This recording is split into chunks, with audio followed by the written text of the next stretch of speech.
Meet Sam.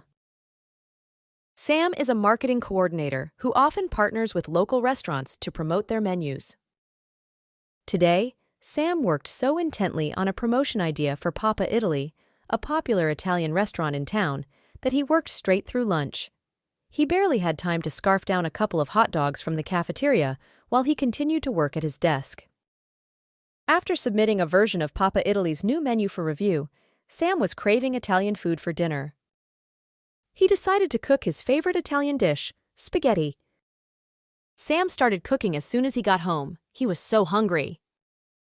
He prepared a delicious spaghetti bowl with a side of Caesar salad and garlic bread.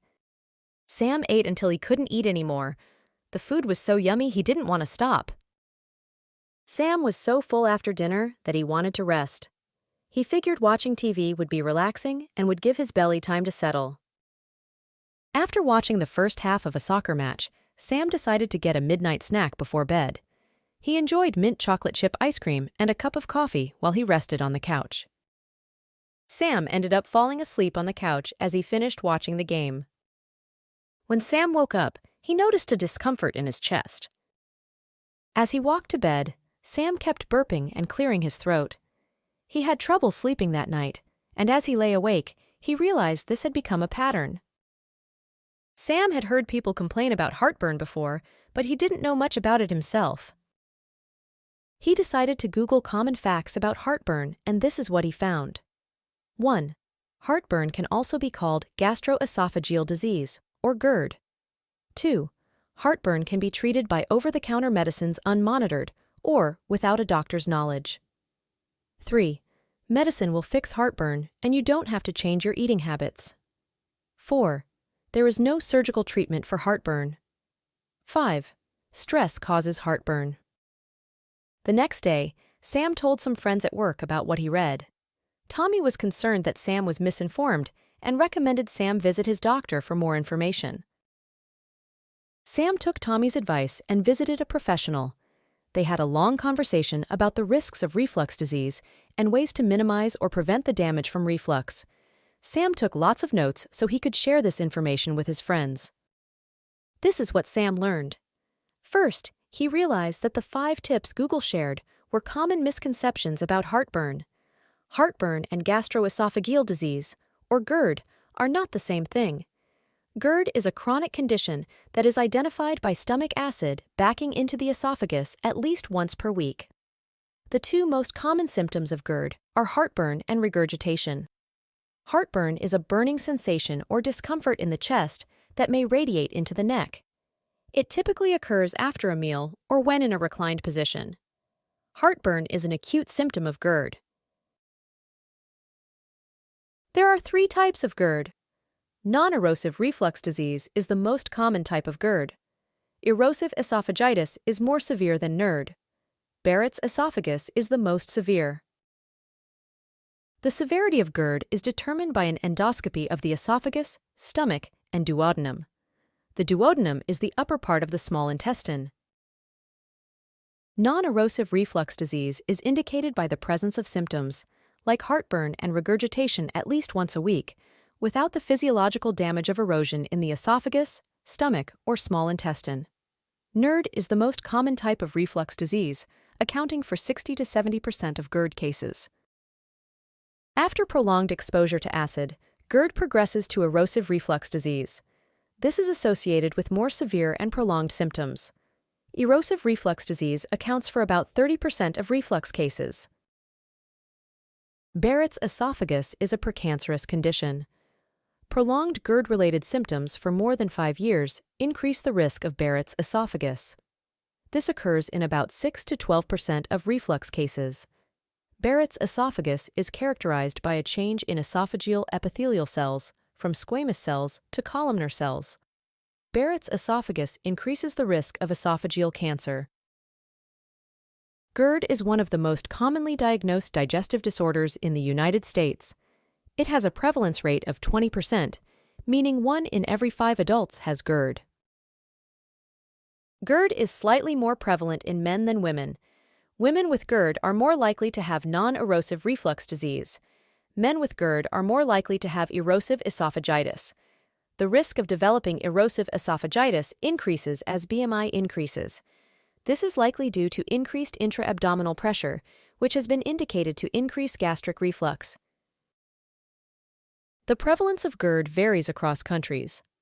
The following prevalence rates were published in a 2014 review of multiple epidemiologic studies. Normally, stomach acid is prevented from backing into the esophagus by a circular muscle, called the lower esophageal sphincter. In GERD, the lower esophageal sphincter, or LES, does not close properly, and stomach content is allowed to backflow into the esophagus. This is what we call reflux. For reflux to occur, intra-abdominal pressure, or pressure in the stomach, must be greater than pressure in the esophagus. Multiple mechanisms increase the risk of developing GERD. Motor abnormalities that increase the risk include lower esophageal relaxation, esophageal dysmotility, and delayed gastric emptying. Lower esophageal sphincter relaxation and reduced esophageal pressure are the most common mechanisms for reflux. Impaired esophageal clearance occurs when the muscles in the esophagus weaken and fail to contract efficiently. This contraction, known as peristalsis, is needed to clear acid out of the esophagus. Acid pockets may form at the junction of the esophagus and stomach after eating due to a lack of peristalsis. Delayed gastric emptying occurs when stomach content is delayed from moving into the small intestine. Anatomical risk factors include hiatal hernias and increased intra-abdominal pressure. Normally, the esophagus passes through the diaphragm via a hiatal ring.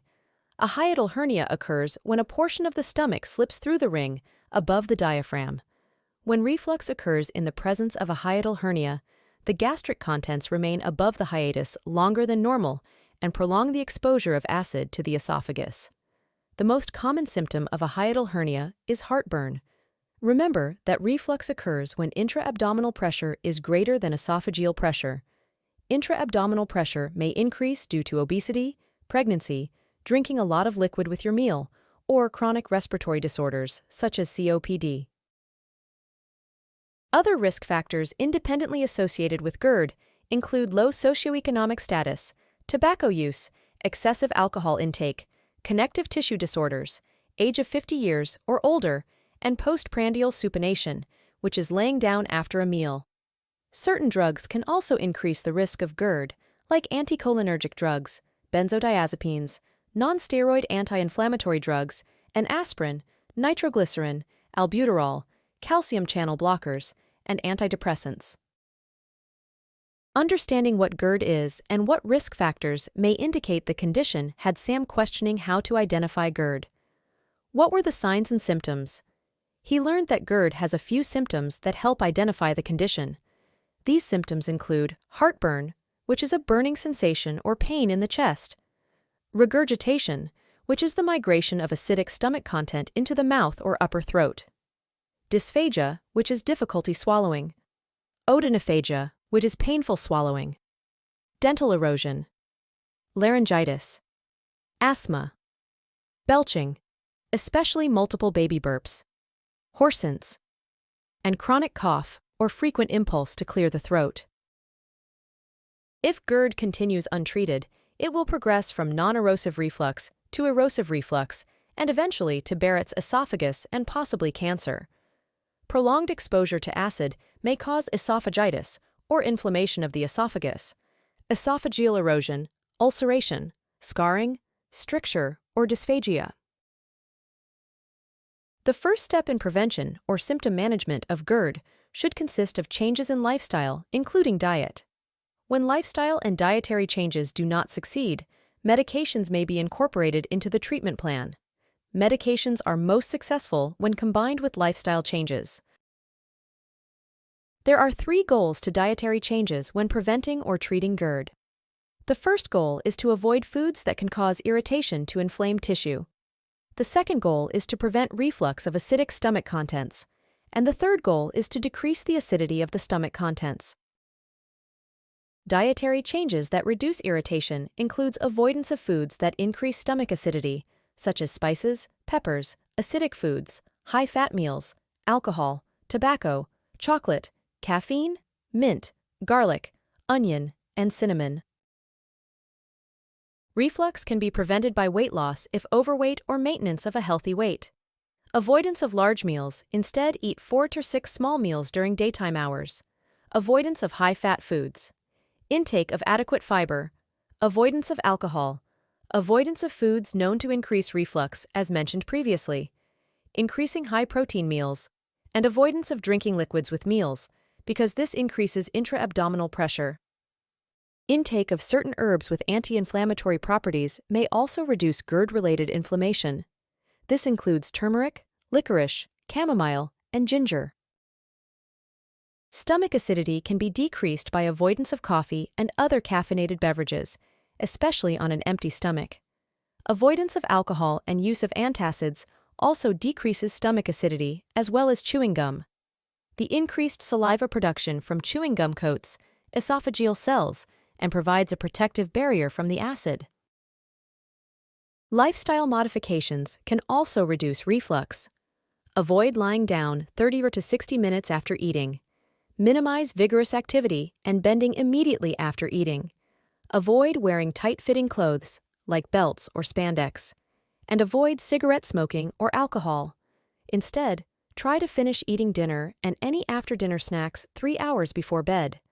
And elevate the head of the bed to a 45-degree angle.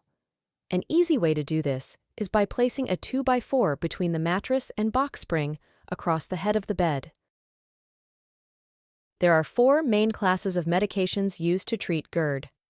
Medical treatment often focuses on the suppression of acid secretion. Proton pump inhibitors, or PPIs, decrease the secretion of hydrochloric acid, reducing the production of acid by the stomach.